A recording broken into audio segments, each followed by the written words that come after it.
They're trying to make me like Lilith a lot right now in Trinity 7. They're trying to make me like it. They even decided for a few boobies in this episode for me to really like Lilith. But I'm just saying, I'm still in shock after Lizalotte last week. I mean, I can't believe I lost my favourite one, my waifu of Trinity 7. I lost my waifu in fucking episode 7 now.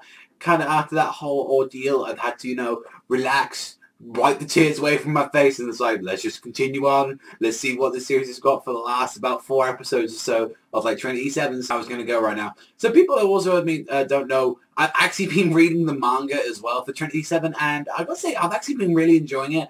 One thing is that I do know what's going to happen from kind of here on out. I'm like into the mid-20s right now. So I kind of do know what's going to be happening. I knew what was going to happen in this episode and probably in the next one as well, the handle of that. But regardless of what, I mean, still enjoying it. I think it's like both the anime and manga are like the same quality. I think, you know, if you just want to see what happens next, then, you know, highly go with the manga. It's just that, you know, it really does look nice, the anime, and, you know, also stuff. Well, I just want to say, yeah, I still love Lizalotte. She's still the best one in the manga. I'm just saying that. But yeah, who knows? Maybe I might catch up and do like a chapter, because I know that one of the recent chapters came out for the manga. But this whole episode is like, Naruto's learning how to use, you know, logos, like the archive. He's trying to connect to that. Since he's already got cleared 2 of the processes already, from what Sora said, like, you know, you got 2 out of the 3 already. So he's already pretty much catching up very quickly, so he can learn, like, you know, I can release Lizalotte from this, you know, giant eternal thing, which I hope that, like, maybe that's like the last episode or something, she gets free from that.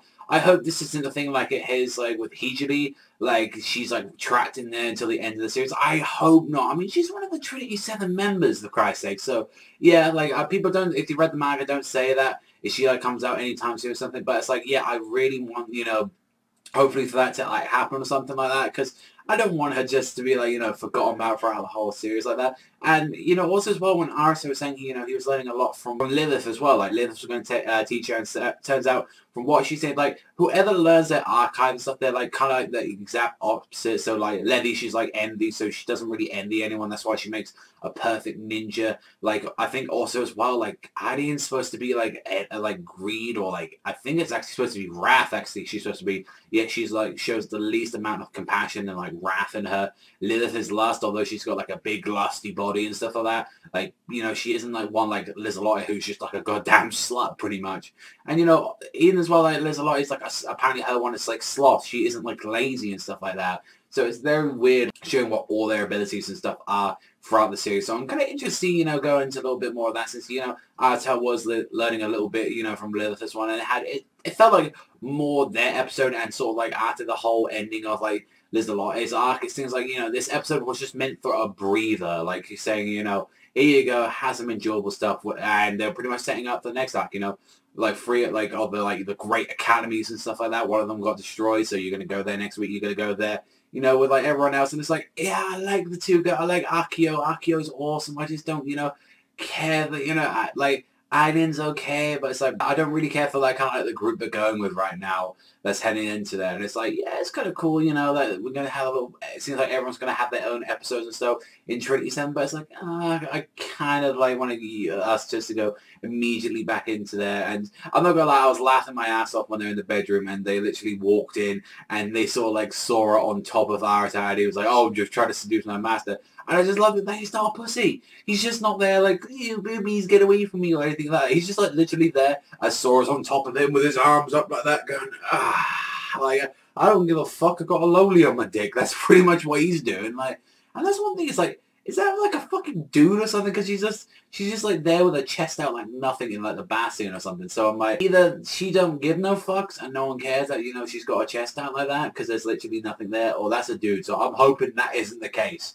I'm hoping not. I think that's definitely a girl, but I was like, yeah, I think she's literally one of those kind of characters that just doesn't give a fuck. I think that's just literally how Sora is. Like, she's a very weird character that she seems like actually pretty fun and like actually like a likable character and stuff like that from like most characters, because most like you see them from like lowlies and stuff like that, they're just like whiny and little, you know, pretty much the Wendy's from Fairy Tail, but she seems like she don't give no fucks. She's a tomboy and she's like, you know, fuck you. But out of everyone, I gotta say, you know, still there's a lot. I mean, Lilith is cool, but you know, Oh, I gotta say, I really did like Letty in this episode when she was giving advice and saying, even when she was teasing Arata, saying like, "Oh, you want me to lick your like fingers again like that?" It's like, "Nah, I want that as a reward like that." And you know how the episode ended. You know, had a nice little moment, like touching moment with Arata and Lilith, and you know the two shared something, and you know they were very happy. You know, getting close and stuff like that. They're definitely trying to ship Lilith and Arata, which, you know, I'm guessing because, you know, she's the main girl pretty much. She's sort of like the poster girl for like the first volume and like, you know, the whole series as well. So yeah, I'm fine with that. Like,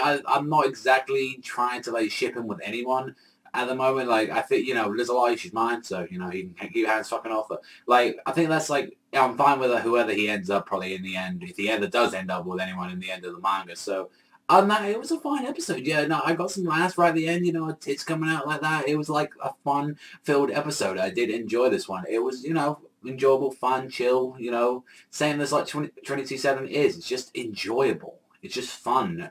But other than that, yeah, really enjoyed this episode. I'm going to give this one a 7.5 this week. It was an enjoyable episode, you know, but nothing too much to say about it. It was just like fun and enjoyable. But that's all for me, so thank you very much for watching. As always, remember, I'll see you guys next time.